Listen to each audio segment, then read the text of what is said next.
पुण्यात पार पडला हिंदू मुस्लिम विवाह सोहळा। नुकतीच मरियम आणि युवराज यांच्यासह त्यांच्या घरच्यांनी घेतलेली भूमिका नक्कीच कौतुकास्पद व प्रेरणादायी आहे। पुण्यात थाटामाटात हा हिंदू मुस्लिम विवाह सोहळा पार पडला। नाशिकनंतर आता पुण्यातील युवराज मोरे आणि मरियम शेख या नवदंपत्याचा विवाह सोहळा पार पडला आहे।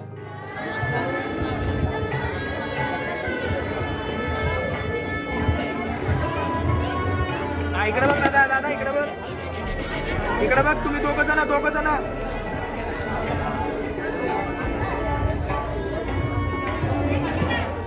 पुण्यामध्ये काल युवराज आणि मरियम या जोडप्याचा आंतरधर्मीय हिंदू मुस्लिम विवाह अगदी थाटामाटात पार पडला।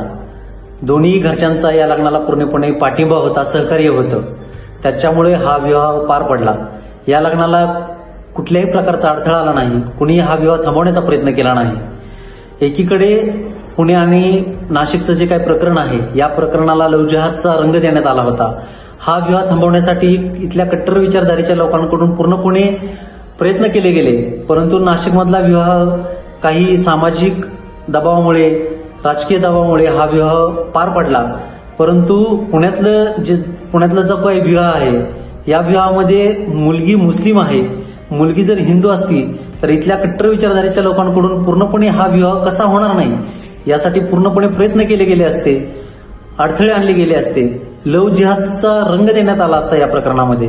परंतु या प्रकरणामध्ये मुलगी हिंदू नाही, मुलगी मुस्लिम आहे, त्याच्यामुळे हा विवाह पार पडला आणि विना अडथळा पार पडला। या दोघांबद्दल सांगायचे झाले तर हे एकाच ठिकाणी कामाला आहेत। वर्षभरापासून ते एकमेकांना ओळखतात। या ओळखीचे रूपांतर मैत्रीत आणि मैत्रीचे रूपांतर प्रेमात झाले। मग त्यांनी लग्न करण्याचा निर्णय घेतला। लग्नाचा प्रस्ताव दोघांनीही त्यांच्या घरच्यांसमोर मांडला। अखेर घरच्यांचा होकार मिळवण्यात ते यशस्वी झाले। पुढे दोन्ही घरच्यांनी रीतसर बोलणी करून हिंदू पद्धतीने विवाह संपन्न झाला।